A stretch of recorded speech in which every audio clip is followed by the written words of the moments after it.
Cuando pensamos en la escuela, una de las primeras cosas que nos vienen a la mente es el establecimiento donde se enseña. A lo largo del tiempo, los edificios donde funcionan las escuelas han sido objeto de innumerables cambios.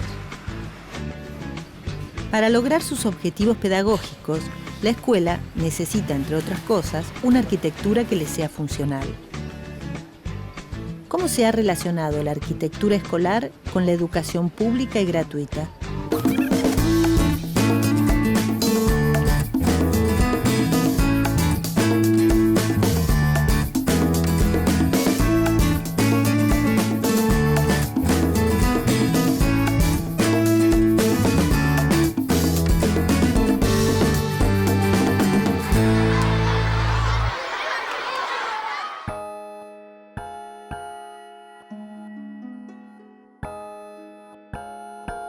Isabel es licenciada en Arqueología. Estudió en la Universidad Nacional de Catamarca y está trabajando en una excavación en la ciudad de Córdoba. Una de sus tareas es identificar piezas arqueológicas, protegerlas y garantizar su resguardo en el futuro. En esta excavación se encontraron piezas de lo que había sido una escuela de 1600, que permiten saber más sobre la arquitectura escolar en épocas de la colonia. Durante esa época, las escuelas se emplazaban en espacios que generalmente habían sido construidos con otros objetivos. Los claustros de las iglesias y las habitaciones de los cabildos se convirtieron en las aulas de las escuelas coloniales. El patio tenía un rol protagónico. A sus lados solían tener galerías con habitaciones donde funcionaban las diferentes dependencias y las aulas. Los materiales usados en estas construcciones eran piedras y adobe, mezcla realizada con barro y paja. En algunos casos se construía un majestuoso frontis que destacaba la importancia de la institución. Es el caso del tradicional Colegio Montserrat, edificado en Córdoba a fines del siglo XVII. Luego del establecimiento del primer gobierno patrio en 1810, se presentaron muchos proyectos para la edificación de escuelas. La inestabilidad económica y la política de la época frustraron los planes y no todos los proyectos se pudieron concretar. Entre los edificios proyectados que sí llegaron a construirse, se destaca el Colegio del Uruguay, que fue fundado en 1849 por Justo José de Urquiza, en Concepción del Uruguay, provincia de Entre Ríos. Facundo es estudiante de cuarto año de la escuela Justo José de Urquiza. Asiste a la misma escuela secundaria a la que fueron su madre y su abuelo. Los años han pasado, pero el edificio, de estilo italiano y amplios espacios, no pierde su imponencia arquitectónica. Hacia mediados del siglo XIX, el nuevo impulso de las políticas educativas en la Argentina contribuyó a repensar el rol de los edificios escolares. Domingo Faustino Sarmiento sostenía que las escuelas debían ser edificios bellos que convocaran a la población. Además, debían ayudar a educar una nueva sensibilidad de los alumnos, en oposición a las matrices bárbaras a las que consideraba que se respondía anteriormente. Durante la presidencia de Sarmiento, entre 1868 y 1874, se fundaron más de 800 escuelas. El Estado Nacional encaró la construcción de edificios majestuosos, con fachadas monumentales, espacios aireados y ventilados, columnas de granito y esculturas de mármol. Estos edificios resaltaban sobre las construcciones que había en el entorno y a la vez se buscaba diferenciarlas de la edificación religiosa.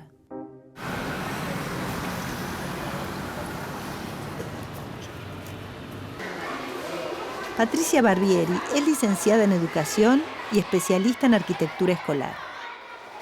Sarmiento era un observador agudo y muy interesado en todo lo que pasaba en la educación. Él pensaba que para poder desarrollar un sistema educativo coherente, lo primero que hacía falta era un espacio físico adecuado. En ese momento se lanza en el país un proyecto masivo para construcción de escuelas que abarca en un inicio lo que se llama primero las escuelas palacios y después, posteriormente, lo que se llama las escuelas tipo. En este tipo de escuelas se pone, digamos, en juego si la escuela debía ser austera o lujosa. Sarmiento pensaba que la escuela debía producir una ruptura, es decir, traspasar las puertas de una escuela en ese momento era producir en los alumnos una modificación del lugar de donde provenía. La mayoría de los alumnos, en casi todo el país, eran hijos de inmigrantes y el hogar de donde provenían en general eran o conventillos o casas de rentas. Con lo cual, estas escuelas, denominadas escuelas palacio, producían en ellos una situación de ruptura, enfrentamiento muy importante. El 8 de julio de 1886, el entonces presidente Julio Argentino Roca inauguró en la capital federal 40 importantes edificios escolares, conocidos como las escuelas Palacio o escuelas Sarmiento. Estas escuelas cumplían con la norma que exigía el Estado. Tenían una ubicación estratégica, alejadas del puerto, de las cárceles y de zonas fabriles, que en aquella época eran considerados lugares no decentes. El diseño arquitectónico reproducía una lógica jerárquica. Contemplaba un lugar privilegiado para la dirección, con oficinas cerca de la puerta de entrada o en la planta alta, y en muchos casos disponían de habitaciones para residencia. Eran edificios amplios y aireados. Las aulas estaban distribuidas en torno a un patio. En algunas construcciones había accesos diferenciados para alumnos, alumnas y docentes. La higiene era un factor de mucho cuidado. Por ese motivo, los sanitarios se ubicaban al fondo del edificio. Las prácticas civilizadas y el ordenamiento jerárquico dirigían la pedagogía y la arquitectura escolar. En el año 1899, el Consejo Nacional de Educación lanzó un plan de edificación escolar que consideraba el patio como elemento central. Se puso mayor énfasis en la ventilación de los espacios, se incorporaron las banderolas y se ampliaron las áreas vidriadas. Las escuelas constaban de un mobiliario específico de tarimas, pupitres, escritorios, pizarrones, láminas y bolilleros. La mayoría de estos muebles eran importados de Estados Unidos y Europa. Al principio del siglo XX, el rápido crecimiento de la población escolar y las necesidades de dar respuestas inmediatas a la alfabetización hicieron que se abandonara la construcción de palacios. En su lugar, se buscaron casas que se pudieran adaptar a la actividad escolar y se construyeron escuelas funcionales y de una imagen más austera. Las llamadas escuelas tipo se alzaron sobre la base de patios centrales a cielo abierto para potenciar la aireación de las aulas a su alrededor. Mientras tanto, las escuelas normales de educación media y las universidades mantenían el estilo aristocrático. En el campo existían las escuelas rancho. Eran casas con habitaciones donde también podían vivir los maestros. Tenían muy pocas salas de clase y no había patio interno. Se construían con adobe, madera y hasta hojas, dependiendo de los materiales característicos de la zona.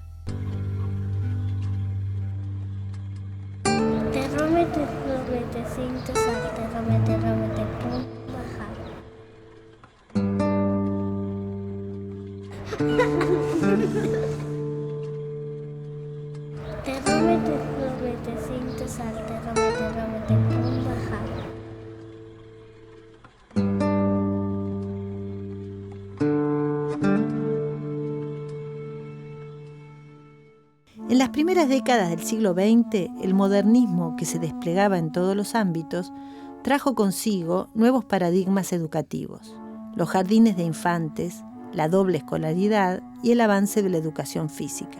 La arquitectura debía dar respuestas a esos cambios y a las nuevas marcas de estilo: neocolonialismo, industrialismo, Art Deco, Art Nouveau e International Style se repartían adaptadas en las distintas construcciones. En esta época comenzaron a utilizarse nuevos materiales, como el hierro, el vidrio, el cemento y el metal. Así, se iban construyendo edificios que fueran más funcionales y útiles a los nuevos esquemas educativos.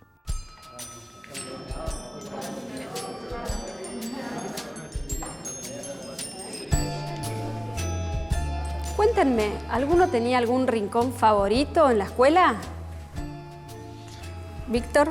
Me gustaba el recreo mucho porque era un espacio donde uno tenía que encontrarse y se encontraba con los compañeros y las compañeras, y era un lugar de una cierta libertad que por ahí no teníamos en la hora de la clase, obviamente. Y después yo, adentro de la escuela no tenía un lugar preferido, más vale me sentaba atrás en la última fila. Me daba un poco de pudor o de cierta cosa que no se correspondía con lo que después me pasó en la vida. Primaria, sí, era la parte de la terraza donde donde venía el recreo, comprábamos sándwiches que la gente del colegio vendía. Nos reuníamos ahí todos los chicos. La sala de música, me encantaba la sala de música. Suena raro, pero abajo de las escaleras era ideal. No había nadie molestaba, entonces acá abajo de las escaleras era un lugar bueno para estar.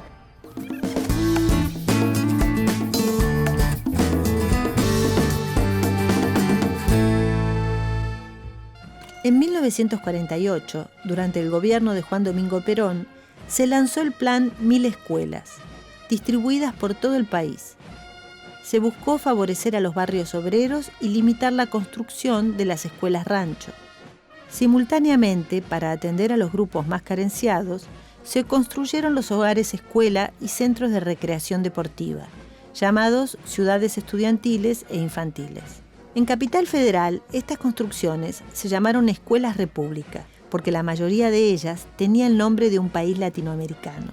Estos edificios eran macizos y de patios grandes, para la realización de actividades físicas. Contaban con grandes salones para ser usados como comedores o con fines recreativos.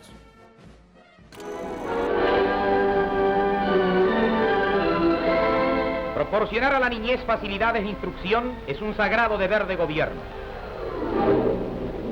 La Dirección General de Escuelas bonaerense ha preparado un vasto plan de construcción de centenares de unidades sanitarias, comedores escolares y jardines de infantes.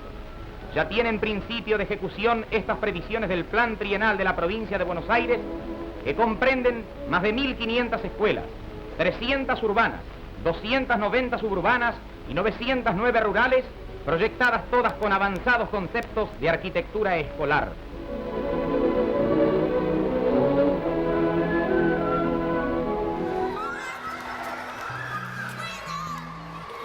A partir de la década del 60, el Consejo Nacional de Educación, junto con la UNESCO y la CONESCAL, comienzan a preocuparse por encontrar nuevas formas con respecto a la organización del espacio educativo, básicamente el espacio escolar. Y hay dos palabras que yo creo que son claves en esto, que es la planificación y la flexibilidad. Tanto en el edificio, en la construcción de los edificios, como en lo que comienza a suceder en la pedagogía en ese momento. Este criterio de flexibilidad va a encontrar, yo diría, un cauce muy importante para poder materializarse a través de lo que es el módulo 67. El módulo 67 es un módulo dimensional que sirve para trabajar el edificio no solo en planta, sino en altura. Y responde a la medida de 7,20 metros por 7,20 metros, y es la medida que originariamente va a tener el aula. Si un aula necesitaba tener más espacio, ya sea por el tipo de actividad que se iba a realizar o por la cantidad de alumnos que iba a albergar, se podían juntar más de uno de estos módulos y separarse por puertas corredizas o plegadizas, lo cual daba la posibilidad de trabajar con esos lugares separadamente o integradamente. Esto en realidad es una novedad en el sistema educativo porque la escuela originariamente estaba dividida y compartimentada por lo que eran las aulas graduadas y por cerramientos y muros fijos. Entonces, a partir de la década del 60, podemos pensarlo o considerarlo como un momento de ruptura con lo que venía sucediendo anteriormente. A comienzos de los años 70, la Dirección Nacional de Arquitectura Escolar redactó las políticas de las construcciones escolares y el Código Rector de Arquitectura Escolar. Estas normas reglamentaban las dimensiones que debían tener los espacios escolares. Se incluyeron las llamadas escuelas parque, que eran escuelas dentro de espacios verdes. Se avanzó en la modernización arquitectónica, tanto en la construcción de nuevos edificios como en las remodelaciones. con marcas del estilo arquitectónico de la época llamado brutalista. En este nuevo modelo, la estructura de hormigón armado constituía la imagen externa del edificio. El brutalismo concebía los edificios como esculturas en sí mismos.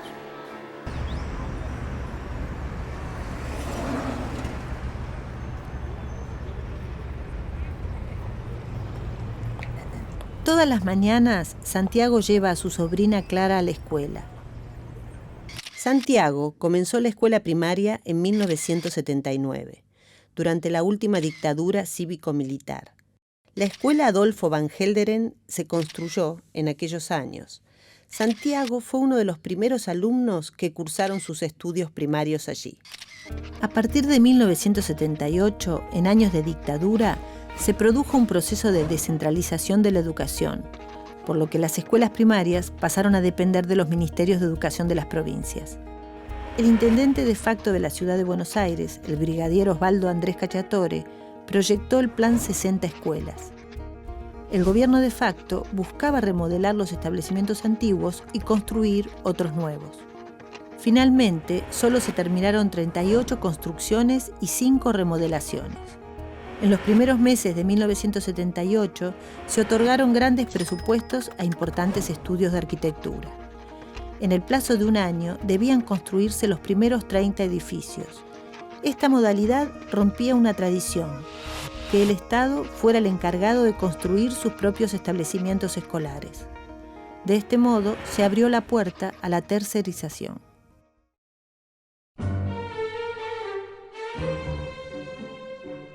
La lógica arquitectónica de Cacciatore se regía por la ideología conservadora y autoritaria de la dictadura cívico-militar.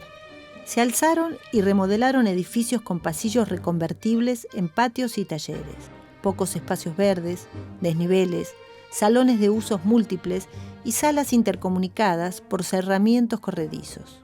Los paneles móviles cuestionaban la idea del aula como espacio cerrado, aislado y estático. Las paredes vidriadas coincidían con la noción de enemigo interno de la doctrina de seguridad nacional. Para la dictadura era más importante vigilar y controlar a todos los integrantes de la comunidad escolar que aislar a los alumnos de un exterior contaminado y peligroso. La distribución de estas escuelas en los barrios no fue equitativa. Se instalaban preferentemente en entornos de clase alta o media.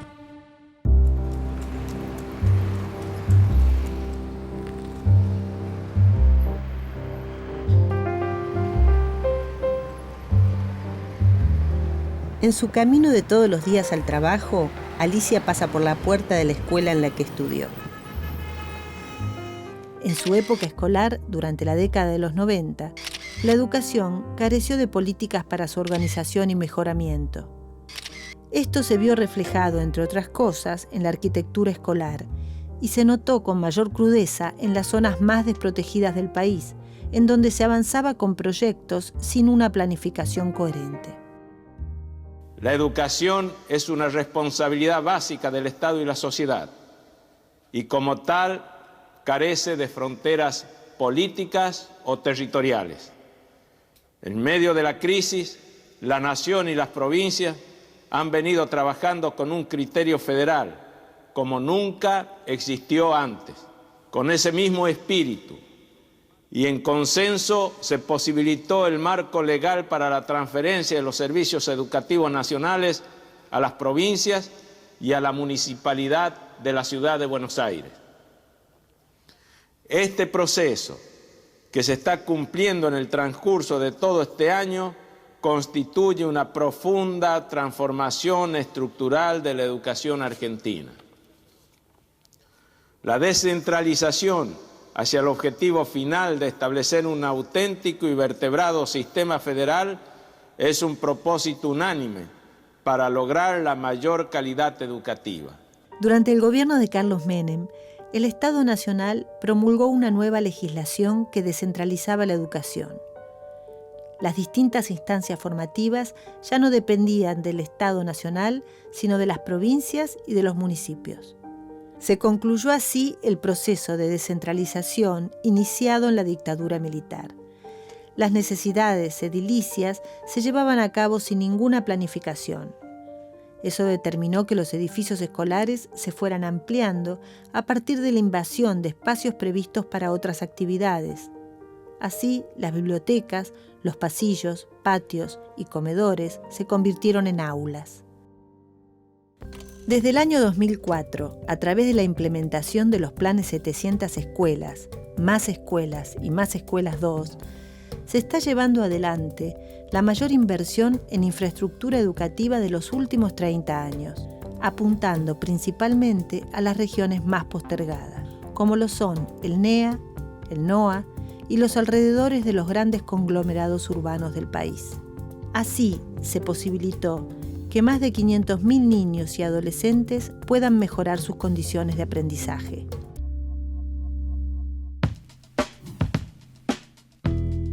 Antes de que la arquitectura escolar pusiera atención en el rol pedagógico del patio, el descanso entre las actividades escolares se hacía en la calle o en lugares abiertos y cercanos a la escuela. Fue recién hacia 1820 cuando los británicos Samuel Wilderspin y David Stowe plantearon la idea de desarrollar la actividad física en patios especialmente equipados para ello. La propuesta se expandió rápidamente a todo el mundo occidental. A fines del siglo XIX se impusieron reglamentaciones más estrictas sobre los patios. En los pocos casos en los que había alumnos de ambos sexos dentro de una misma escuela, los varones tenían un patio y las mujeres otro. A lo largo del siglo XX, el control sobre los juegos en el patio fue menos rígido y alumnos de ambos sexos pudieron compartir el mismo ámbito. Actualmente, el patio es un lugar donde se enseñan y se aprenden nociones sobre lo público, donde se forman grupos por afinidad, por género, por edad. En estos espacios se canta, se juega, se celebran los actos escolares. Con libertad y autonomía, el patio escolar representa uno de los espacios en los que aprendemos a relacionarnos con nuestro entorno.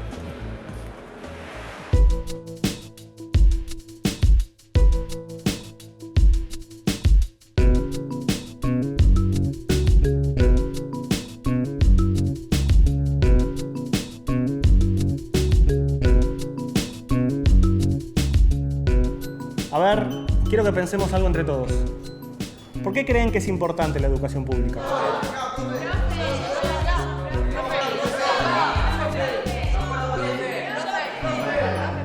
Martín. Lo primero que hay que destacar es que es la mayor generadora de igualdad y de oportunidades, de todas las herramientas con las que cuenta el Estado para darle un buen futuro a todas las generaciones que hoy son jóvenes, ¿no? Creo que es la herramienta número uno y la que más hay que cuidar. Pero también hay que pensar la escuela pública en los lugares en donde el Estado quizás es la única presencia y la única conexión que hay entre los distintos grupos. Entonces, cuando uno empieza a recorrer el interior y empieza a ver escuelitas en lugares donde una escuela privada jamás estaría, empieza a cobrar importancia la escuela pública, ¿no? Porque sin duda que iguala y le genera a ese chico dignidad, igualdad y sobre todo una enorme esperanza. Así que estoy convencido que hay que defenderla con uñas y dientes. Y yo creo que es importante que sea pública y gratuita para que esté al alcance de todos y todos podamos llegar a ella. Creo que es muy importante la educación pública y gratuita para darle la oportunidad a todas las personas, a todos los chicos, de poder estudiar. Fundamentalmente para que todos los chicos puedan acceder a la educación y se puedan formar desde su infancia y, bueno, seguir creciendo.